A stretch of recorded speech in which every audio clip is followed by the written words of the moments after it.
Salam sejahtera, jumpa lagi dalam Misbah Kehidupan. Mari sejenak mengingat kisah murid Yesus yang pertama pada perikop Yohanes 1 ayat 35 dan seterusnya. Ringkasannya seperti ini.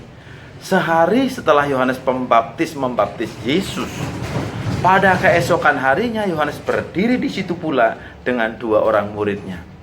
Dan ketika ia melihat Yesus lewat, ia berkata, "Lihatlah anak domba Allah."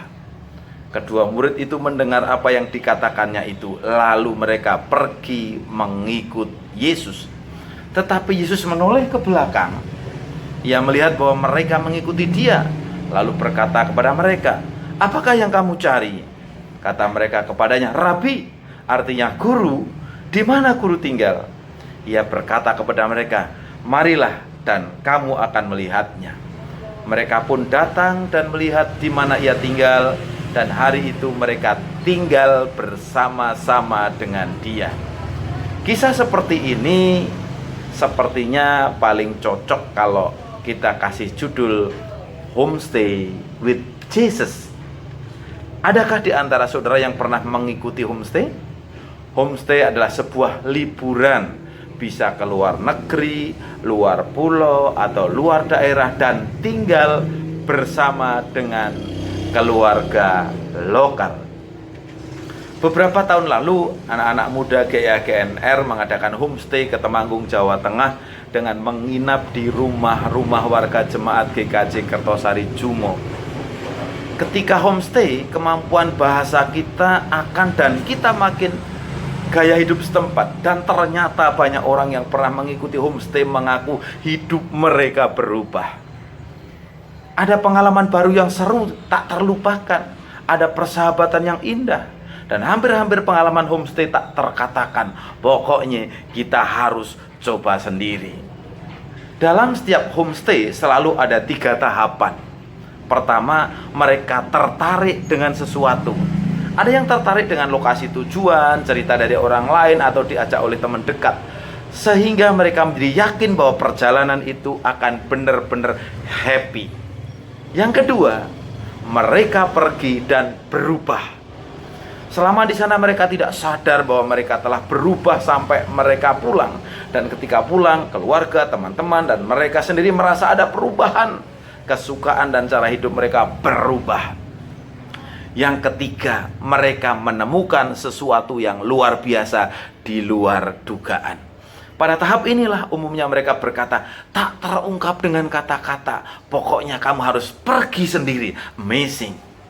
Dari kisah homestay ini yang harus saudara tahu adalah ketika Yesus memanggil murid-muridnya yang pertama, Yesus mengajak mereka untuk homestay bersamanya. Kembali pada ayat-ayat di atas, ketika Yesus melihat murid Yohanes Pembaptis dan Andreas mengikuti Yesus, Yesus menoleh ke belakang dan bertanya, "Apa yang kamu cari?" Dua orang ini tidak menjawab, malah ganti bertanya, "Rabi tinggal di mana?" Mereka memanggilnya Rabi, yang artinya guru religius orang Yahudi.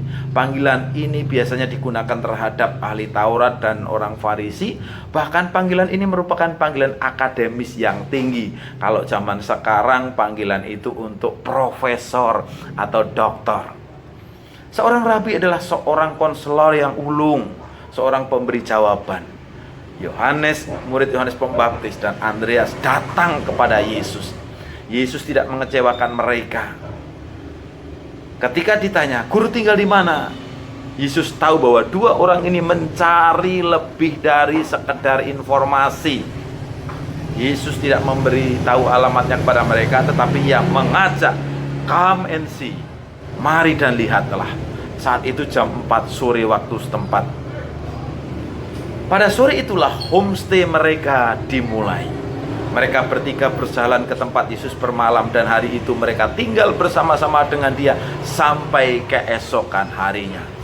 Rupanya sepanjang malam itu mereka gunakan untuk mendengar dan menyerap ajaran Yesus. Dan keesokan harinya mereka excited, terengah, mereka gembira sekali. Alkitab mencatat Andreas menemui Simon saudaranya dan berkata, "Bro, kamu sudah menemukan Mesias apa belum?" Lalu ngomong lagi, aku sudah, tetapi tidak bisa mengatakan dengan kata-kata. Kamu harus ketemu sendiri dengan dia. Sudahkah saudara homestay dengan Yesus? Atau sekedar wisata rohani saja hidup kekristenan kita ini? Tinggallah dengan dia dan alamilah pengalaman-pengalaman pribadi menakjubkan bersamanya. Dan ceritakan itu kepada orang lain, saksikan pada orang lain. Selamat mencoba dan mengalami keajaiban hidup. Tuhan Yesus memberkati saudara.